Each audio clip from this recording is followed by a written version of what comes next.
Shalom, shalom, bem-vindos de volta a mais uma leitura. O Pequeno Midrash diz. Eu sou Esther e hoje você vai acompanhar a leitura do terceiro livro da Torá, o livro de Vaikra, na porção 24, Vaikra. Vamos iniciar a leitura? Por que as crianças judias começam a estudar Torá com a Parashá Vaikra? Quando uma criança judia começa a estudar Torá, seus pais ficam muito orgulhosos dela.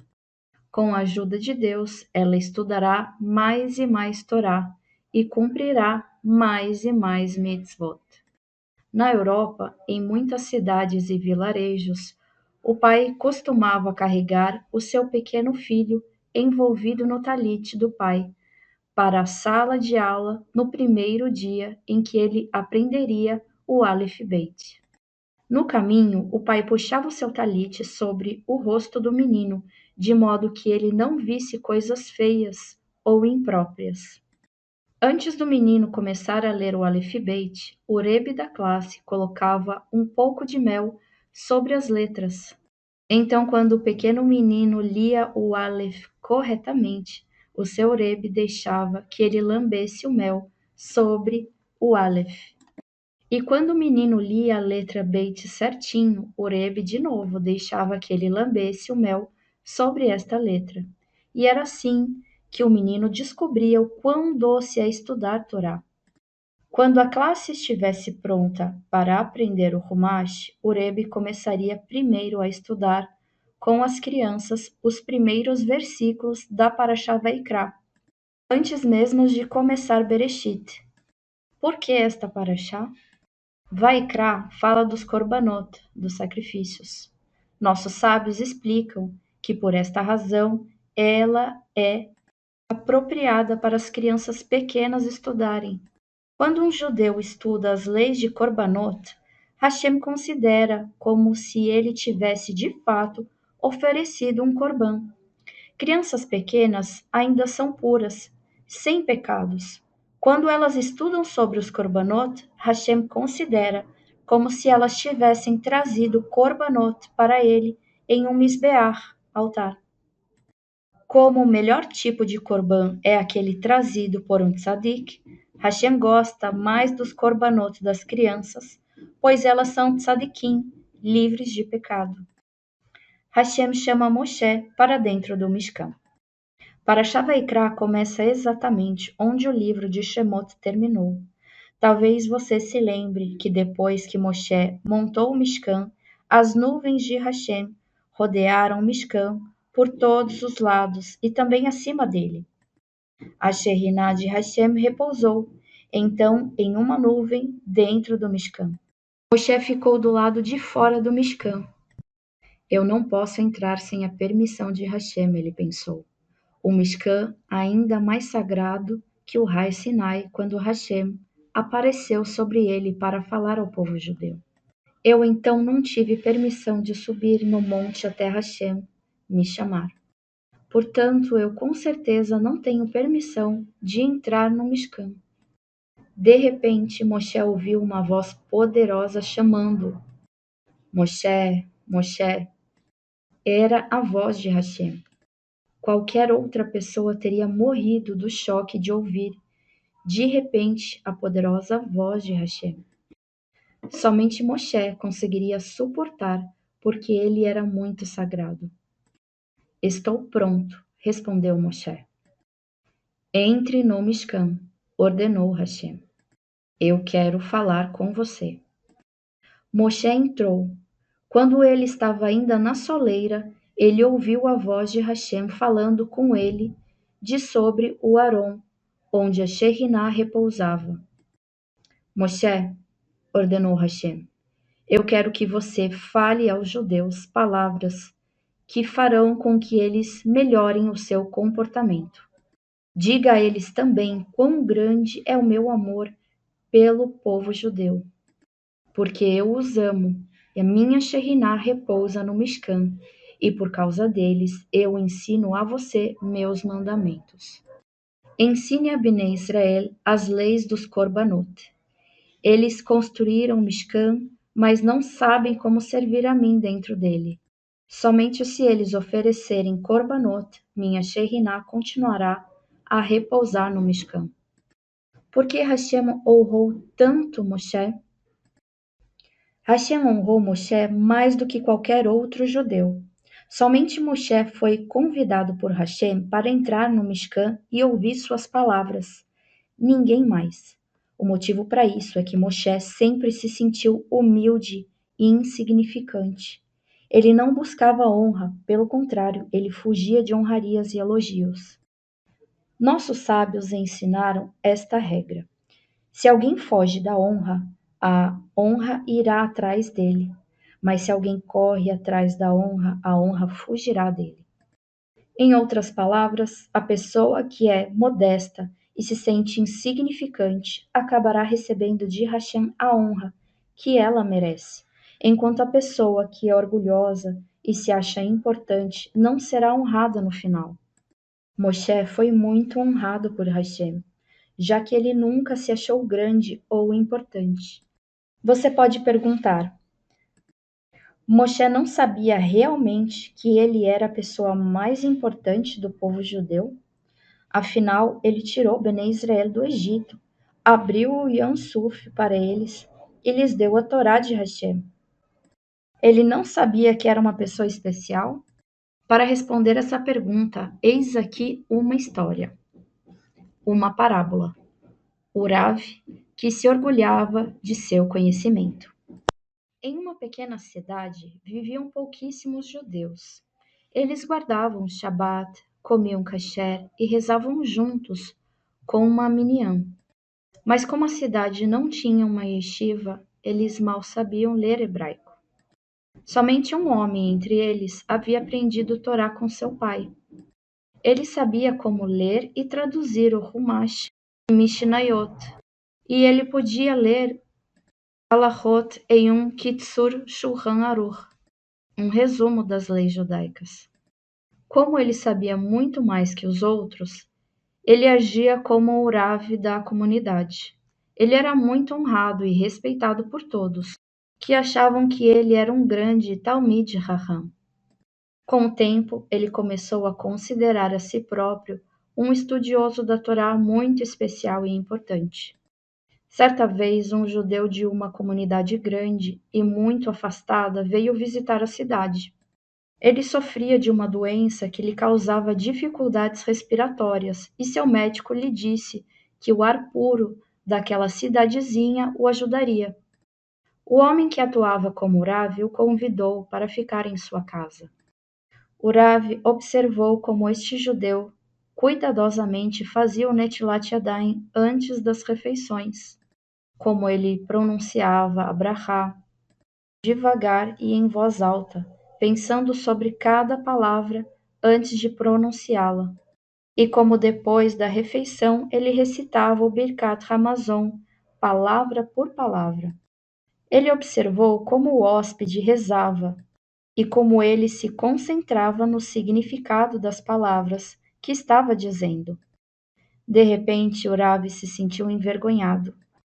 Ele compreendeu o quão pobre era sua própria oração e quão inadequada era a maneira como cumpria as mitzvot. Quanto mais ele observava e analisava o visitante, mais humilde o Rav se sentia. O visitante cumpria halachot que os judeus da cidadezinha não cumpriam corretamente. Ele sabia o suficiente para mostrar a eles que as suas mezuzot e tefilim não estavam perfeitamente kasher. E ele encorajava aqueles judeus a estudarem Torá todos os dias. Quando Rav tomou consciência de quanto conhecimento de Torá lhe faltava, ele não mais sentiu o orgulho de si mesmo. A explicação da parábola. Moshe nunca sentia orgulho de si, porque quando ele subiu no Har Sinai, ele viu anjos sagrados e perfeitos servindo a Hashem, dia e noite. E ele teve um vislumbre da grandeza de Hashem. Depois de ter visto os anjos, Moshe se sentiu muito envergonhado. Ele pensou: Eu não sirvo a Hashem tão bem quanto os anjos, nem mesmo 1/1000 disso. Eu devo me esforçar mais para melhorar. E quando Moshe viu outros judeus que pecavam e não se esforçavam para servir Hashem, ele pensou: eles não têm culpa, pois eles não viram a imensa glória de Hashem nos céus. Eu vi a grandeza de Hashem. Por isso Hashem pede de mim mais do que qualquer outra pessoa. E assim Moshe sempre se sentia humilde. O Midrash explica o pequeno Aleph no final da palavra Vaikra.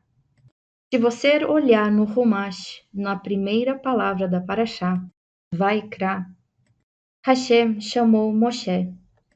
Você verá que a letra Aleph é pequena. Qual a razão disso? Moshe era muito humilde. Quando Hashem falou a Moshe para escrever a palavra Vaikra, Moshe disse: devo escrever que o Senhor chamou apenas a mim para dentro do Mishkan? Isso soa muito soberbo. Deixe que eu tire a letra Aleph do final da palavra Vaikra. Então a palavra ficará Vaiker. Isso significará que o Senhor somente chamou o meu nome por acaso. Hashem ordenou a Moshe: não, você deve adicionar a letra Aleph à palavra. No entanto, eu deixarei você escrevê-la menor do que as outras letras. Assim, o pequeno Aleph nos lembra de quão humilde era Moshe. Quem ofereceu o Korbanot antes mesmo de o Mishkan ser construído? Você acha que ninguém ofereceu o Korbanot de animais antes do Mishkan ter sido construído? Isso não é verdade. Você consegue pensar em algumas pessoas que ofereceram animais como Korbanot mesmo antes do Mishkan existir? De fato, houve 7. O primeiro, Adão. O segundo, Evel. O terceiro, Noah. O quarto, Abraham. O quinto, Isaac. O sexto, Yaakov. E o sétimo, Moshe. Quando estes tzadikim ofereceram sacrifícios? Adão, o primeiro. Hashem criou Adão no 6º dia da criação. Naquele dia, Adão comeu o fruto proibido da árvore do conhecimento. Ainda assim, Hashem permitiu que ele continuasse no Gan Eden até o final do Shabat. Naquele Shabat, Hashem fez com que uma luz brilhasse no Gan Eden até mesmo à noite. Somente depois do Shabat, quando Adão foi expulso, ele conheceu pela primeira vez a escuridão profunda da noite. Adão não sabia o que era a noite. Talvez Hashem trouxe a escuridão por causa do meu pecado, ele pensou, aterrorizado. A noite se foi, e na manhã seguinte o sol nasceu e encheu o mundo com uma luz brilhante. Quão feliz ficou Adão! Depois da noite, Hashem faz com que o sol nasça para trazer luz, ele exclamou. Adão ficou aliviado e quis mostrar que estava arrependido de ter comido do fruto proibido. Assim ele construiu um misbeach e ofereceu um boi sobre ele. Ele escolheu um boi com apenas um chifre em sua testa. Este foi o primeiro corban a ser oferecido. Observação: por que Adão ofereceu um boi com apenas um chifre? Uma explicação é que Adão quis mostrar que ele havia feito teshuvá pelo pecado de ter comido do fruto proibido. Quando uma pessoa é atraída pelo pecado, seu Yetzer Hará e seu Yetzer Hatov travam uma batalha. Ela ouvirá Hashem ou não? Se ela pecar e fizer teshuvá, então seu Yetzer Hatov volta a guiar sua mente. Adão não pegou um boi com 2 chifres, um sinal do Yetzer Hará e também do Yetzer Hatov. Ele escolheu um boi com apenas um chifre para mostrar como somente o Yetzer Hatov lhe governava. 2. Evel, o filho de Adão. Evel sentiu vontade de dar um presente a Hashem. Ele, portanto, ofereceu o melhor de seus carneiros no Mishbeach, construído por seu pai. 3. Noar. Depois que Noar saiu da Tevá, arca, ele ofereceu Corbanot para agradecer a Hashem por ter permitido que ele e sua família sobrevivessem ao Mabul, dilúvio, e reconstruísse um novo mundo. Hashem ficou satisfeito com os Corbanot de Noar e prometeu: nunca mais eu trarei outro Mabul sobre a terra. 4. Avraham. A Torá nos conta que Avraham construiu 4 altares e ofereceu Corbanot sobre eles. 5. Isaac construiu um altar. 6. Yaakov construiu 2 altares. 7. Sobre a liderança de Moshe, Corbanot eram oferecidos antes mesmo de o Mishkan ter sido construído. Moshe construiu o Mishbear depois da batalha contra Amaleque. Hashem também lhe disse para instruir os primogênitos de Bnei Israel a oferecer Corbanot ao pé do Har Sinai antes de Matan Torá. Todos esses tzadikim sabiam as leis da Torá antes mesmo de ela ter sido dada. Portanto, eles ofereceram em seus altares somente as espécies de animais que eram kasher para Corbanot. Como um corban ajuda o pecador a ser perdoado por Hashem? Um judeu que faz uma haverá, um pecado, contra Hashem, o Rei dos Reis, merece morrer. O anjo acusador no céu reclama com Hashem: tire sua Neshama, alma. Mas Hashem, em sua misericórdia, responde ao anjo acusador: eu aceitarei a morte de um animal no lugar da morte do pecador. Quando a pessoa que pecou coloca ambas as mãos sobre a cabeça do animal e recita o viduí, a confissão: eu fiz este e este pecado e eu sinto muito por isso, ele pensa: eu realmente merecia morrer por ter ido contra Hashem. Mas Hashem misericordiosamente aceita a morte deste animal no lugar da minha. Enquanto o animal é abatido, ele pensa: eu merecia ser abatido. Enquanto o animal é queimado, ele pensa: eu merecia ser queimado. Quando Hashem vê como o pecador está realmente arrependido de sua haverá, Hashem o perdoa e aceita a morte do animal no lugar dele. Quais animais são kasher para Corbanot? Nenhum animal selvagem, mesmo que kasher para o consumo, pode ser sacrificado no Mishbeach. De todos os animais, Hashem determinou somente 3 tipos: boi e vaca, carneiro e ovelha, bode e cabra. Somente 2 tipos de pássaros são permitidos: pombas e rolas. Uma das razões por que Hashem escolheu somente estes animais domésticos e pássaros é que eles são pacíficos. Você sabe quão serena é uma ovelha e quão dócil é uma pomba? Embora elas sejam atacadas pelos outros, eles nunca atacam ninguém. Nossos sábios ensinam: é melhor ser insultado do que insultar os outros. É melhor ser atacado do que atacar os outros. Não é a maneira judaica atacar os outros. Para mostrar que Hashem gosta daqueles que são pacíficos, ele escolheu animais e pássaros pacatos para o Mishbeach. Outra razão por que as pombas foram escolhidas entre os pássaros é que a pomba e o pombo sempre estão juntos, eles nunca se abandonam. Mesmo se o pombo morre, a pomba jamais se junta a outro pombo. Nós aprendemos lealdade com as pombas. Da mesma forma, nós judeus somos leais a Hashem. Fim da leitura da Parashá Vaikra para o ciclo de 5.786. Nós nos vemos na próxima leitura. Shalom, shalom.